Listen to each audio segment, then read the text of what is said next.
चलो देखो एक बार और यहाँ समझ लो। ठीक है। बोलिए क्या है ये क्वेश्चन।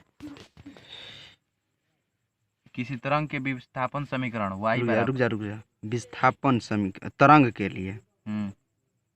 तरंग हेतु। तरंग यानी कि वेव के लिए।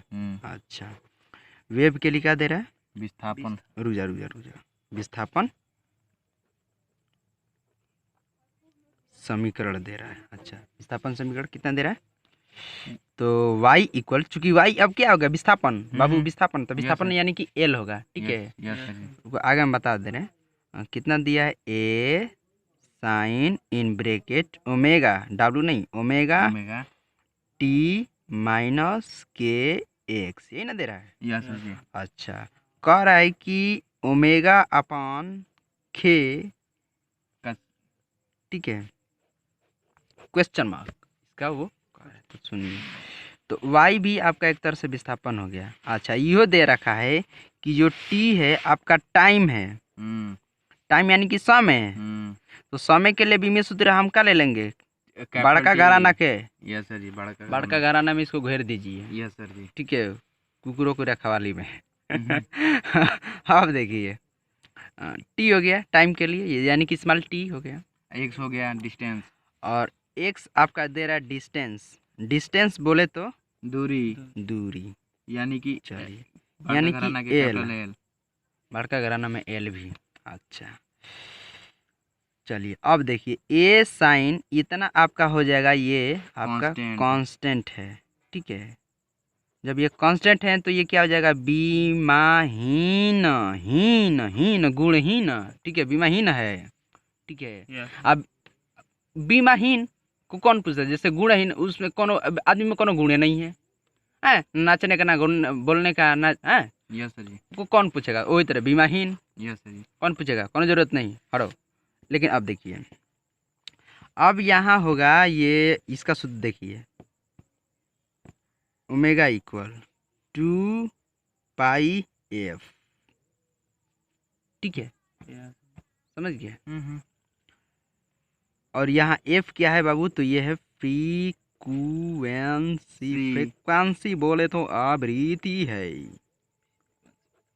ठीक है, यस सर जी। यानी कि एक सेकंड में वो कितना कंपन कर रहा है, फ्रीक्वेंसी।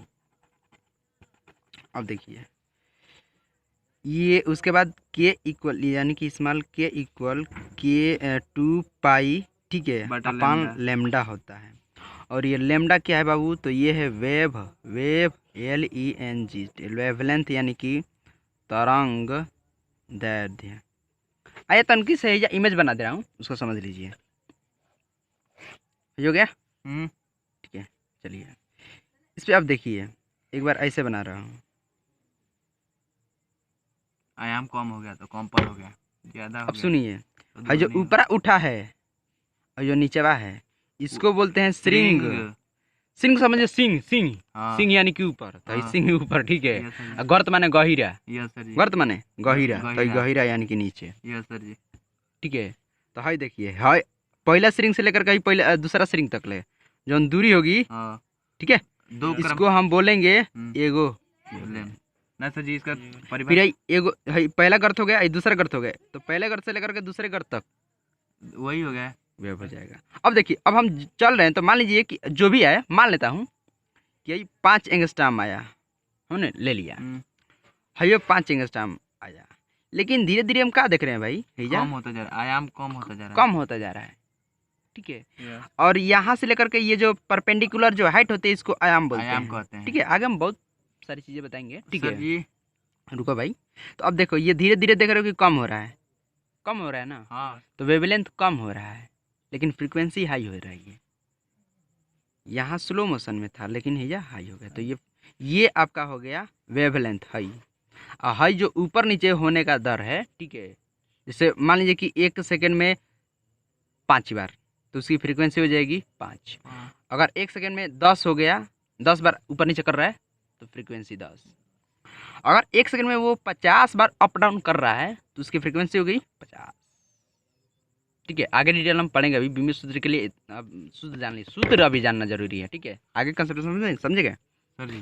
का मतलब वो तरंग फ्रीक्वेंसी वेवलेंथ का परिभाषा होता है कि दो क्रमागत रिंग और एक गर्त के बीच की दूरी को ही वेवलेंथ कहते हैं। हाँ वही। अब देखो तो भैया अब क्या करो, तो हमसे वही पूछ रहा है क्या क्वेश्चन मार्क, तो बस सबका कॉमन सेंस लगा भाग दे दीजिए। इक्वेशन मानेंगे तो मान लीजिए इक्वेशन फर्स्ट और इक्वेशन सेकंड, तो मेगा अपॉन ख equal 2 pi upon 2 pi into F upon 2 पाई 1 लेमडा कर सकते हैं ना। ये इसको छोड़ भी सकते हैं, लेकिन आप हल कर रहे हैं तो काटा दीजिए। तो अब देखिए एफ इंटू लेमडा हो जाएगा, और एफ क्या है, फ्रीक्वेंसी। अब आइए फ्रीक्वेंसी को स्मॉल एन से, तो एन इक्वल होता है 1/t। टी जो होता है आवर्तकाल होता है, क्या होता है आवर्तकाल। काल माने कौन चीज, समय। समय यानी क्या, अभी ये लिखे हैं समय यानी कि है टी, ठीक है, क्या लिखे हैं टी, टी ले लेंगे कैपिटल टी बस। अब का और लेकिन ऊपर तन जाएगा तो -1 हो जाएगा, ठीक है, तो नियम से। तो एफ के लिए बाबू तो ये हो जाएगा ये इक्वल, एफ के लिए हो गया टी के पावर -1 बड़का घराना की। हाँ और उधर कीजिए ना, उसमें दिख रहा है क्या। अरे हेमा दिखे वो नहीं, ठीक है। अब कहाँ गया जी, और कौन छुटा, लेमडा छुटा, लेमडा यानी कि एल है, एल, तो एल के पावर 1 हो जाएगा। साइंटिफिक नजरिए से तीनों डाल दीजिए, M0 LT MLT डाल दीजिए, ठीक है, मल्टीनेशनल कंपनी। Yes sir. तो एम के पावर जू, एम के पावर 0 जू नहीं, जू मैंने ढील हो जाएगा रे बेकू। टी के पावर -1 हो गया, ठीक है, ये समीकरण हो गया ना सर जी। अब लाई बराबर नु है क्या, हाँ बराबर है, समीकरण हो गया। बस। हाँ देखिए इसी को कह रहे थे आपको दिखाने के लिए, क्या देखिए यहाँ पर फ्रीक्वेंसी, देखिए क्या बोलो क्या कर रहे हैं, मैंने आर का मान 3/2 था। देखिए आर का मान कहाँ निकला है सर जी, ABC, बी का मान यही करते हैं। देखिए ये ए हुआ ना सर जी, ये BC, तो बी का मान लिया आया है 3/2, ठीक है, तो 3/2 आर ऐसे लिखा था, ये यहाँ पर ऐसे लिखा था सर जी, आर है 3